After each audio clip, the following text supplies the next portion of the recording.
any industry today, and you will see two groups of people. The first group is busy building their brand. The second group is busy building their skill. The first group is much more visible. The second group is much more capable. And over time, only one of these groups builds a career that holds together. And here's the truth. The order matters. Skill comes first. Brand comes second. Get the order wrong, and you spend years building a reputation for things you cannot actually do, which collapses the first time somebody examines what's behind the marketing. Get the order right, and the brand builds itself slowly from the actual capability that the years of unglamorous work produced. Most ambitious adults are running the order backwards. They think the brand is the path to the opportunities. The opportunities are the path to the skill development. And somehow, it all works out. It doesn't. The opportunities, when they arrive, go to the people who can actually do the work. And the brand-first crowd is left with visibility that doesn't translate into anything real.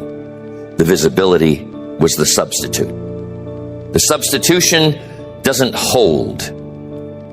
You see, this is one of the most expensive mistakes ambitious people make. The years they spend on visibility could have been years spent on actual competence.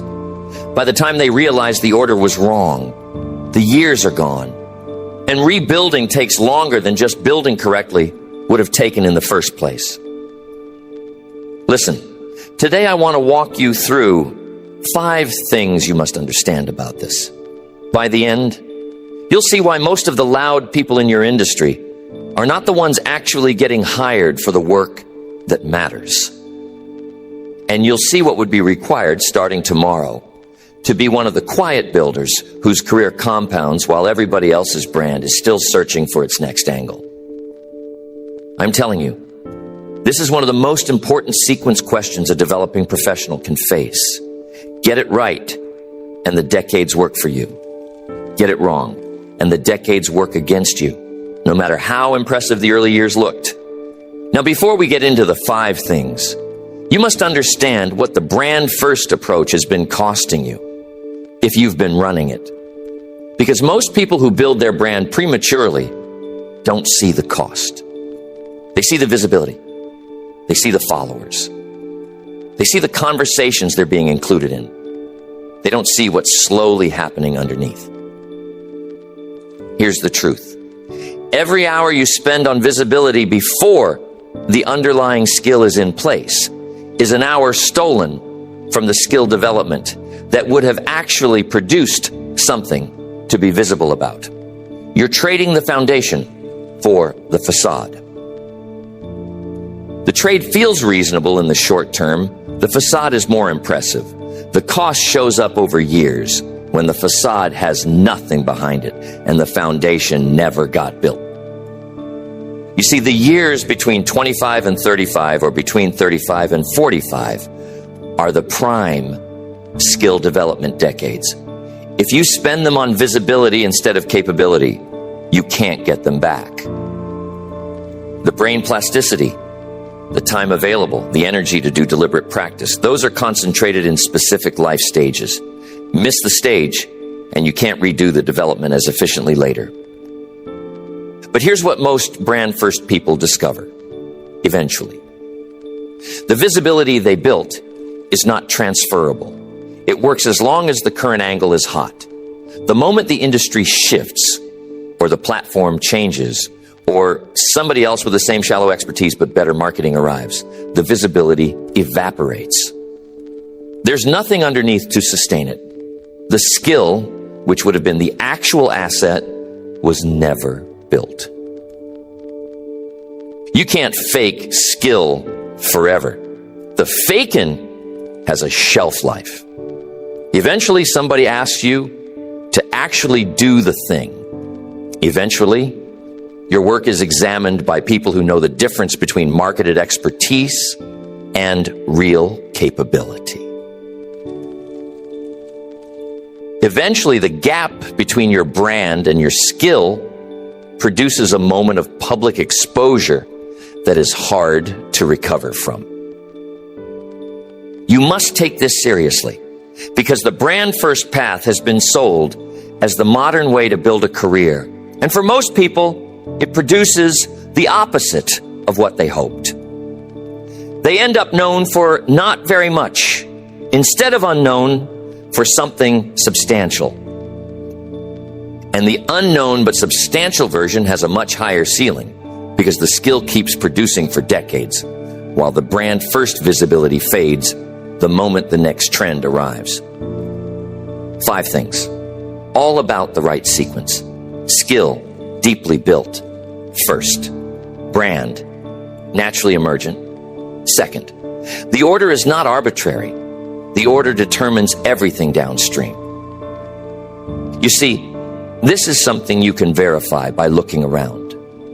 The people in your field who have done the work for 20 years and are still relevant, almost all of them built skill first. The people who flamed out, who had big early visibility and then disappeared, almost all of them had the order reversed. The pattern is consistent. The first thing you must understand is why so many ambitious people get the order wrong. It isn't because they're stupid. It is because the brand is much more visible than the skill. And visibility creates a feedback loop that the slower skill building never gets to create. You see, when you work on your brand, you get immediate feedback. Followers, comments, conversations, invitations.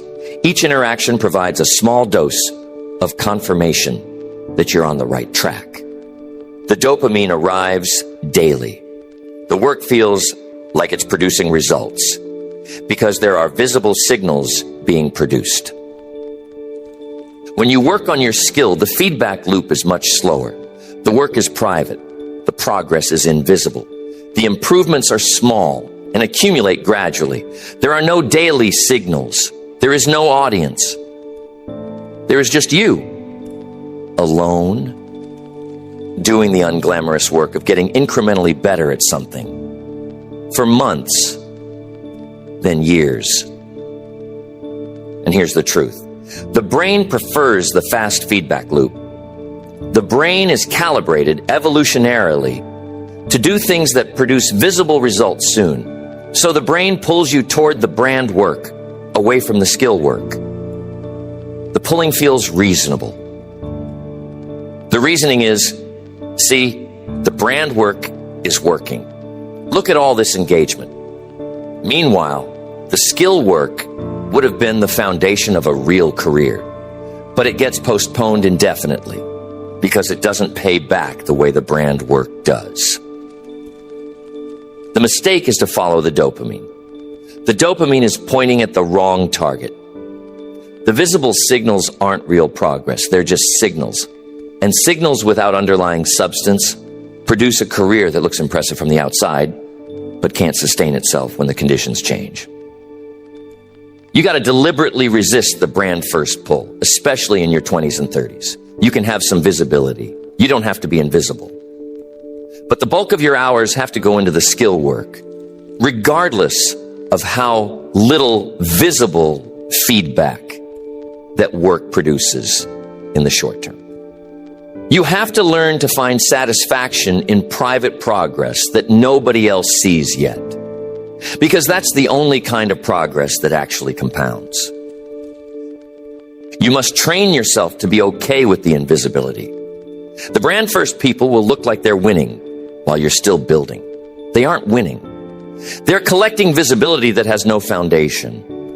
By the time the foundation matters, usually around year 5 to 7, the patterns reverse. You start to be sought out for the real work. They start to be passed over because the work requires more than the marketing taught them. The order is skill first, brand second.